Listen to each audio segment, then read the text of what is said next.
நண்பர்களே வணக்கம். இந்த வீடியோவில் ஒரு முக்கியமான விஷயத்தை பார்ப்போம். என்ன அப்படின்னு பார்த்தீங்கன்னா, நேற்றே நான் சொல்லியிருந்தேன். நம்மளுடைய பாரத பிரதமர் இஸ்ரேலுடைய விசிட்டை முடிச்சுட்டு வந்திருக்காரு. ஸோ இந்த இஸ்ரேல், இந்தியா இவங்க இடையே நடந்த ஒரு முக்கியமான டிஃபென்ஸ் விஷயங்கள், ஒப்பந்தங்கள், அது மட்டும் இல்லாமல் அங்கே நம்மளுடைய பாரத பிரதமர் மோடி என்ன பேசினார், இஸ்ரேல் பிரதமர் என்ன பேசினார் அப்படின்றத தான் பார்க்க போகிறோம். கிட்டத்தட்ட வந்து பார்த்தீங்கன்னா $8.6 பில்லியன் டிஃபென்ஸ் டீல் வந்து நம்ம போட்டிருக்கோம். இந்தியா இஸ்ரேல் உறவு வந்து பார்த்தீங்கன்னா இப்போ வெறும் பொருள் வாங்குறது விற்கிறது அப்படின்ற ஒரு லெவலை தாண்டி ஒன்றா சேர்ந்து தயாரிக்கலாம், அந்த கோ டெவலப்மெண்ட் சொல்கிறாங்க இல்லையா, அப்படின்ற மாதிரி ஒரு மாசான லெவலில் தான் போயிருக்கு அப்படின்னு சொல்கிறாங்க. இஸ்ரேலோடைய ஏற்றுமதி பண்ணுற மொத்த ஆயுதங்களில் 34% நம்ம தான் வாங்குகிறோம். உலகத்துக்கு அவங்க எவ்வளோ ஏற்றுமதி பண்ணுறாங்களோ அதில் 34% நம்ம தான் வாங்குகிறோம். 2026 ஆரம்பத்தில் இருந்தே பார்த்தீங்கன்னா நம்மளோட டிஃபென்ஸ் பிஸ்னஸ் மட்டும் கிட்டத்தட்ட $8.6 பில்லியனை தாண்டிடுச்சு அப்படின்னு பார்க்கப்படுது இஸ்ரேல் கூட. இந்த வீடியோவில் இந்த விசிட் பார்த்தின விஷயத்தை ரெண்டாக பிரித்து பார்ப்போம். ஒன்று, மோடி மற்றும் நெத்தன்யாகு பேசினது. அடுத்தது, இஸ்ரேலுடன் இந்தியா போட்ட முக்கிய ஒப்பந்தங்கள். முதல்ல மோடி இஸ்ரேல் நாடாளுமன்றத்தில் என்ன பேசினார் அப்படின்றத நான் உங்களுக்கு தெளிவாக சொல்கிறேன். மோடி முதல் முறையாக பார்த்தீங்கன்னா இஸ்ரேல் நாடாளுமன்றத்தில் வந்துட்டு பேசினார். அவர் ஏற்கனவே போயிருக்காரு. ஆனால் இஸ்ரேல் நாடாளுமன்றத்தில் முதல் முறையாக வந்து அவர் பேசுனது இதுதான் அப்படின்னு சொல்லப்படுது. ஒரு இந்திய பிரதமராக பெருமையாக வந்துட்டு நான் பார்க்குறேன் இதை அப்படின்ற மாதிரி அவர் சொன்னார். அங்கே அவர் பேசின மெயினான பாயிண்ட்டை வந்து நான் இப்போ சொல்கிறேன். பயங்கரவாதிகளுக்கு முதல்ல ஒரு கண்டனம் தெரிவித்தார். அதாவது October 7 நடந்த இந்த ஹமாஸ் தாக்குதலை ஒரு பார்பாரிக்கான விஷயம் அப்படின்னு சொல்றாரு, காட்டுமரண்டைத்தனமான விஷயம் அப்படின்ற மாதிரி சொன்னார். இந்த இக்கட்டான நேரத்தில் இந்தியா இஸ்ரேல் கூட உறுதுணையாக நிற்கும் அப்படின்ற மாதிரி ஒரு பெரிய வாக்குறுதியை கொடுத்தார். அதாவது ஹமாஸ் இஸ்ரேல் மேலே தாக்குதல் நடத்தி ஒரு 1500 பேருக்கு மேலே அங்கே கொண்டாங்க இல்லையா, அந்த நிமிஷம் நடந்த உடனே உலகத்தில் முதல் தலைவர் இஸ்ரேலுக்கு ஆதரவாக குரல் கொடுத்தது யாருன்னு பார்த்தீங்கன்னா பிரதமர் மோடி அப்படின்னு சொல்லணும். முதல் அவர் தான் வந்து ஒரு ட்வீட்டுமே போட்டார், இரங்கல் தெரிவித்து, கண்டனமும் தெரிவித்து. அடுத்தது அவர் பேசுனாருன்னா மனிதாபிமானம் முக்கியம் அப்படின்ற மாதிரி பேசினார். அதாவது மனித நேயம் வந்து போரினுடைய பலியாக ஆகிடக்கூடாது அப்படின்ற மாதிரி அவர் ரொம்ப உருக்கமாக பேசினார். ஏன்னா இவங்க வந்து காசா மேலே போர் தொடுத்து பயங்கர தாக்குதல் நடத்துகிறாங்க. கிட்டத்தட்ட லட்சக்கணக்கான பொதுமக்கள் வந்து அங்கே சாகுறாங்க. ஹமாஸ் உடைய அந்த மிலிட்டன்ஸ் செத்தா பரவாயில்ல, பொதுமக்கள் சாகுறாங்கன்றதையும் அவர் சூசகமாக அங்கே சொன்னார். டைரெக்டாக சொல்ல சூசகமாக சொன்னார் அப்படின்னு பார்க்கப்படுது. அது மட்டும் இல்லாமல் காசாவில் அமைதி திட்டத்துக்கு இந்தியா வந்து எப்போதுமே ஆதரவு தெரிவிக்கும் அப்படின்ற மாதிரி ஒரு விஷயத்தையும் அவர் சொன்னார். அடுத்தது பழைய பந்தம், அதாவது யூத மக்கள் வந்து இந்திய மண்ணில் எந்த பயமும் இல்லாமல் பல்லாயிரம் வருஷமாக வாழ்ந்துட்டு இருக்காங்க அப்படின்ற மாதிரி அவர் ரொம்ப பெருமையாக சொன்னார். உண்மைதான். ஏன்னா யூதர்கள் வந்துட்டு எங்கே இருந்தாலும் அவங்கள அடித்து துரத்துறாங்க. அந்த வேர்ல்டு வார் பீரியட்லாம் ஜெர்மனில் வந்து கொலையாக கொண்டாங்க. அது மட்டும் ஜெர்மன்லேருந்து குடியேற அவங்க எங்கே போனாலும் சரி, உலகத்தில் எந்த மொழியில் யூதர்கள் இருந்தாலும் எல்லா மொழியிலுமே அவங்கள கொல்லப்பட்டாங்க அப்படின்னு பார்க்கப்படுது. ஆனால் இந்தியாவில் குடியேறின யூதர்கள் மட்டும்தான் வந்து நிம்மதியாக வாழ்க்கையை நடத்தினாங்க. இங்கே இருக்கிற யூதர்களும் அதை வந்து சொல்லுவாங்க அப்படின்னு தான் பார்க்கணும். டெக்னாலஜியோட கூட்டணி, அதாவது இந்தியாவோட திறமையும் இஸ்ரேலோட டெக்னாலஜியும் சேர்ந்துச்சு அப்படின்னா அது உலகத்துக்கே ஒரு விடிவு காலமாக இருக்கும் அப்படின்ற மாதிரி மோடி பேசினார். இதெல்லாம் தான் வந்து மோடி அங்கே பேசின விஷயம்.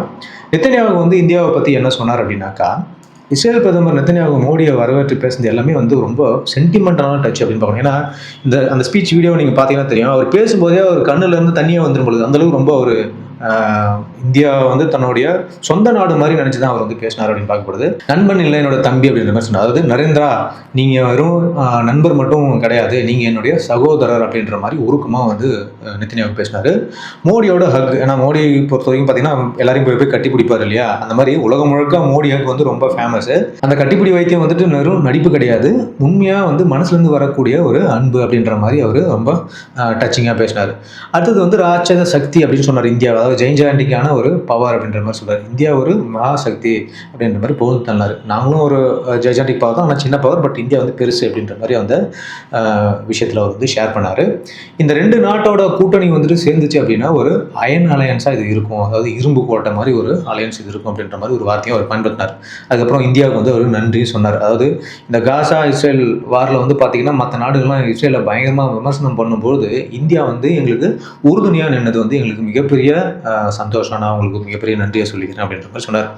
இதுக்கப்புறம் பார்த்தீங்கன்னா நிறைய அவங்க போயிட்டு சின்ன சின்ன ஈவெண்ட்ஸ்லாம் கலந்துக்கிட்டாங்க, அவருக்கு டின்னர் கொடுத்தாரு, இந்த மாதிரி நிறைய விஷயங்கள்லாம் இருந்துச்சு.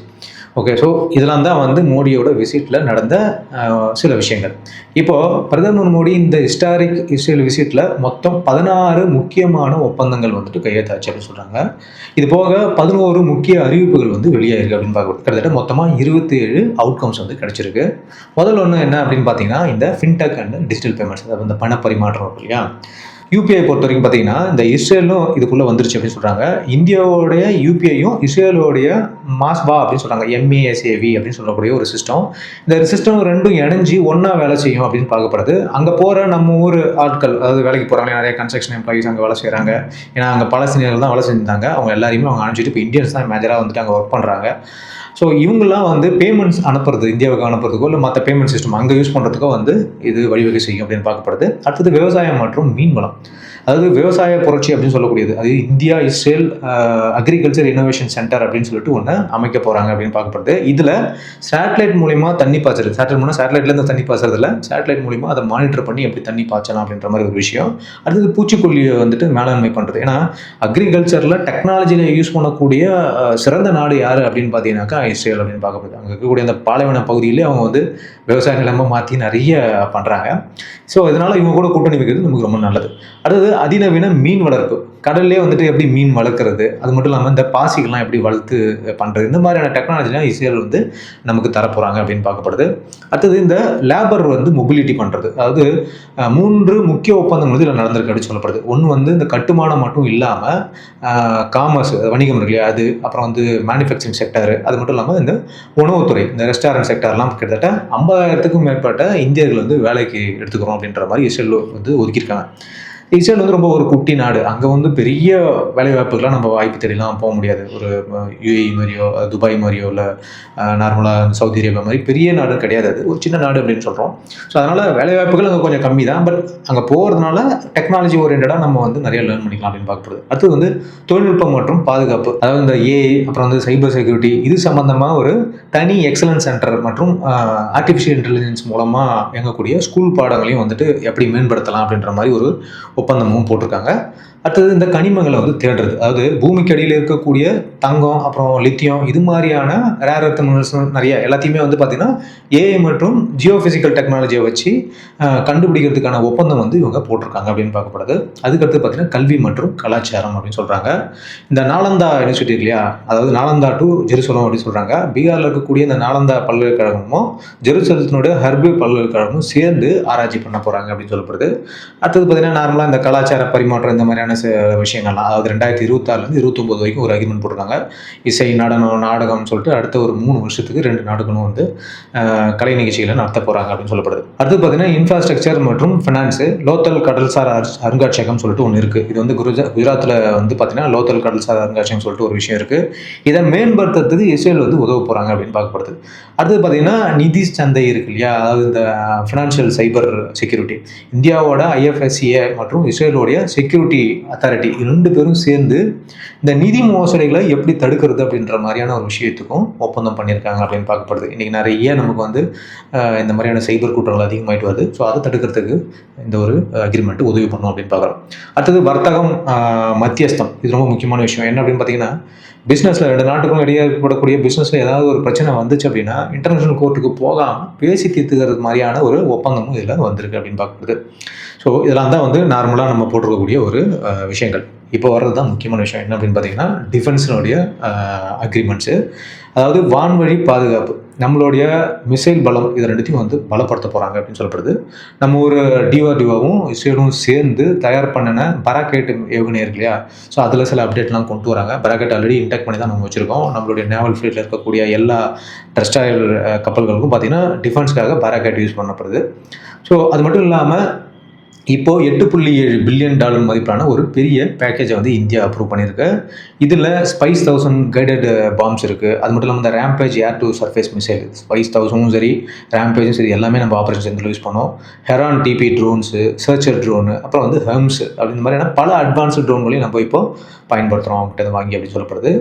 இந்திய கம்பெனிகளுக்கு இது ஒரு லாட்ரி அப்படின்னு சொல்லப்படுது. எதனால் அப்படின்னா, இதில் ஒரு முக்கியமான விஷயமே இஸ்ரேல் கம்பெனிகள் வந்து நம்ம ஒரு டிஃபென்ஸ் ஜாம்பான்லாம் இருக்காங்க இல்லையா, அதானி ஆகட்டும், அப்புறம் இந்த கல்யாணி குரூப்ஸ் ஆகட்டும், டாடா மகேந்திரா, எல்என்டி, ஹெச்ஏஎல், இந்த மாதிரியான பெரிய பெரிய கம்பெனிகள் கூட இஸ்ரேல் வந்து சேர்ந்து ஆயுதங்களை இந்தியாவிலேயே தயாரிக்க போகிறாங்க அப்படின்னு சொல்லப்படுது. அது பார்த்தீங்கன்னா டிஃபென்ஸ் ஸ்டாக்ஸு. ஸோ இந்த ஒரு விஷயத்தினால டிஃபென்ஸ் ஸ்டாக்ஸ் எல்லாமே வந்து நிறைய ஏறக்கூடிய வாய்ப்பு இருக்குது இந்தியாவில். யாரெல்லாம் டிஃபென்ஸ் ஸ்டாக் வச்சுருக்கீங்களோ உங்களுக்குலாம் ஒரு மிகப்பெரிய குட் நியூஸ் அப்படின்னு தான் பார்க்கணும். அடுத்த கோல்டன் அர்ஜான் மிசைல், இதை பற்றி நான் தனி வீடியோவே போட்டிருந்தேன். அது மட்டும் இல்லாமல் லேசர் பீம் இருக்கு இல்லையா, அந்த அயன் டூம் மாதிரியான அயன் பீம்னு சொல்லிட்டு ஒன்று இருக்குது. ஸோ இந்த விஷயங்களும் வருது அப்படின்னு பாருங்கள். இதெல்லாம் வந்து ஒரு அப்படியே தான் வந்திருக்குது, ஒரு மேலோட்டமாக வந்திருக்க தவிர டீப்பாக வரல. அதாவது ஃபியூச்சர் டெக்னாலஜியான இந்த லேசர் ஆயுதங்கள் மற்றும் இந்த கோல்டன் ஹாரிசான் மிசைலை வந்து ஒரு 10 வருஷத்துக்கு வந்து ஒரு இதெல்லாம் வந்து யூஸ் பண்ணுறதுக்கான ரோட் மேப் போட்டிருக்காங்க அப்படின்னு சொல்லப்படுது. அடுத்து பார்த்தீங்கன்னா சைபர் செக்யூரிட்டி, குவாண்டம் கம்ப்யூட்டிங் எல்லாத்துலேயும் வந்து இஸ்ரேல் நமக்கு பக்கபலமாக இருக்க போகுது அப்படின்னு மாதிரி சொல்கிறாங்க. இந்த டிஃபென்ஸை பொறுத்த வரைக்கும் பார்த்தீங்கன்னா நிறைய எம்ஓயு சைன் ஆகிருக்கு, ஆனால் எதுவுமே பெரிய லெவலில் வெளியே வரல அப்படின்னு தான் பார்க்கப்படுது. மோடி அங்கே பேசுகிறப்போ கூட ஒரு விஷயத்த சொன்னார், அதாவது நம்பிக்கையான நண்பர்களுக்குள்ள இருக்கக்கூடிய பாதுகாப்பு உறவு தான் இந்த உலகத்துக்கு இப்போ ரொம்ப தேவை அப்படின்ற மாதிரி ரொம்ப ஸ்ட்ராங்காக சொல்லியிருக்காரு. நமக்கு அதாவது இந்தியாவா நமக்கு ட்ரஸ்டபிள் பார்ட்னர் யார் அப்படின்னு பார்த்தீங்கன்னா முதல் இடத்துல இருக்குது ரஷ்யா, இரண்டாவது இடத்துல உலகத்தில் 193 நாடுகள் இருக்காங்க. இந்த 193 நாடுகளில் நமக்குன்னு இருக்கக்கூடிய அதாவது நண்பன் அப்படின்னு சொல்லிக்கக்கூடிய ஒரே நாடு ரஷ்யா, ரெண்டாவது நாடு இஸ்ரேல். இவங்களை தாண்டி வேறு யாருமே நமக்கு ட்ரஸ்டபிள் பார்ட்னர் கிடையாது. மற்ற நாடுகள் கூட நம்ம நிறைய விஷயங்களை வாங்கும், இப்போ ஃப்ரான்ஸ் ஆகட்டும், யூஎஸ் ஆகட்டும், நிறைய டிஃபென்ஸ்லாம் வாங்குறோமே தவிர ட்ரஸ்டபிள் பார்ட்னர் யார் அப்படின்னு பார்த்தீங்கன்னா முழுக்க இந்த 2 நாடுகள் தான் இப்போதைக்கு இருக்குது. ஃப்ரான்ஸ் கொஞ்சம் ஆட் ஆகிட்டு வருது, அதில் பார்க்குறோம். ஏன் அப்படின்னா 1962 வார்லையும் சரி, 65 வார்லையும் சரி, 71 வார்லையும் சரி, கார்கில் வார்லையும் சரி, எல்லா நாட்களிலுமே வந்து இஸ்ரேல் நமக்கு உறுதுணையாக இருக்குது. கார்கில் வாரெல்லாம் பார்த்தீங்கன்னா அமெரிக்கா வந்து நம்மளை அப்படியே பச்சையாக பழி வாங்கினாங்க அப்படின்னு சொல்லணும். ஏன்னா கார்கில் வாரில் அந்த மலைப்பகுதியில் சண்டை போடும்போது ஜிபிஎஸ் அப்படியே ஆஃப் பண்ணாங்க. அதனால் நம்மளுடைய ஜிபிஎஸ் கைடட் பாம்ஸ் எதுவுமே யூஸ் பண்ண முடியாத ஒரு சுச்சுவேஷன் போச்சு. அப்போது லேசர் கைடட் பாம்ஸை வந்துட்டு இஸ்ரேல் நமக்கு கொடுத்தாங்க அப்படின்னு பார்க்கப்படுது. அது மட்டும் இல்லாமல் 1965 வார்லலாம் நிறைய அம்யூனிஷன் டிமாண்ட் இந்தியாவில் வந்தப்போ இஸ்ரேல் வந்து குயிக்காக தயாரித்து நமக்கு கொடுத்தாங்க அப்படின்னு பார்க்கப்படுது. ஸோ இந்த மாதிரி ரொம்ப முக்கியமான விஷயங்கள்லாம் வந்து முக்கியமான தருணங்களை நம்ம கூட நின்ன ஒரு இம்பார்ட்டண்டான ஒரு நாடு அப்படின்றது இஸ்ரேல் தான். என்றைக்குமே நம்ம அந்த நாட்டை கைவிட்றக்கூடாது. அதனால தான் மோடி வந்து ரொம்ப தெளிவாக இவ்வளோ பிரச்சனை இருந்து உள்நாட்டில் இவ்வளோ ப்ராப்ளம் பண்ணியும் அங்கே ஈரான் கோச்சிப்போம், அவங்க கோச்சிப்போம், அதை பற்றிலாம் கவலையே படலை. என்னோட நண்பன் இஸ்ரேல், நான் போவேன்ட்டு அங்கே போயிருக்காங்க. இதில் நம்ம முக்கியமாக பார்க்க வேண்டியது என்ன அப்படின்னாக்கா, எந்த மாதிரியான வெப்பன் சிஸ்டம் நம்ம வாங்க போகிறோம் அப்படின்னு சொல்லிட்டு ரொம்ப டீட்டெயில்டெலாம் எதுவுமே அவங்க சரியாக சொல்லலை. நம்மளுடைய முன்னாள் ராணுவ ஜெனரல் ஜிடி பக்ஷி, இந்த ஜிடி பக்ஷி நீங்கள் கேள்விப்பட்டிருப்பீங்க, இந்த ரிபப்ளிக் சேனல் ஒரு சேனல் இருக்கு இல்லையா, அதில் அடிக்கடி பேசுவார். அவர் என்ன சொல்கிறார் அப்படின்னா, இந்தியா இஸ்ரேலிருந்து நிறைய ரகசிய வெப்பன்களை வாங்குறாங்க. பொதுவாக வந்து இஸ்ரேல் தன்னுடைய அட்வான்ஸ் வெப்பன்ஸை வந்து எப்போதுமே ரகசியமாக தான் வச்சுருப்பாங்க. அது யாருக்கு கொடுக்குறாங்கன்றதையும் ரகசியமாக வச்சுருப்பாங்க அப்படின்ற மாதிரி அவர் சொல்கிறாரு. அதனால் நிறைய சீக்ரெட் வெப்பன்ஸ் வந்து இந்தியா வாங்குது இந்த விசிட்டில் அப்படின்ற மாதிரி அவர் சொல்லியிருக்காரு.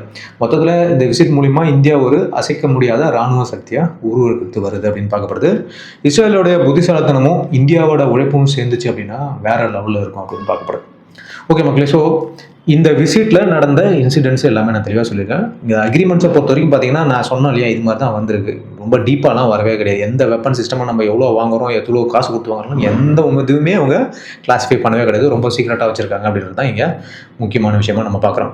ஓகே, ஸோ இந்த விசிட்டில் ஏற்பட்ட நன்மைகள் இல்லை பாதகங்கள் நீங்கள் என்ன நினைக்கிறீங்க, உங்களுடைய கருத்துக்களை கமெண்ட்டாக தெரிவிங்க. வீடியோ கண்டிப்பாக இன்ஃபர்மேட்டிவாக இருக்கும் நம்புறேன். சேனல் சப்ஸ்கிரைப் பண்ணுங்கள், ஃப்ரெண்ட்ஸ்லாம் ஷேர் பண்ணுங்கள். மீண்டும் அடுத்து ஒரு இன்ஃபர்மேட்டிவ் வீடியோவில் சந்திப்போம். தேங்க்யூ, பை, ஜெய் ஹிந்த்.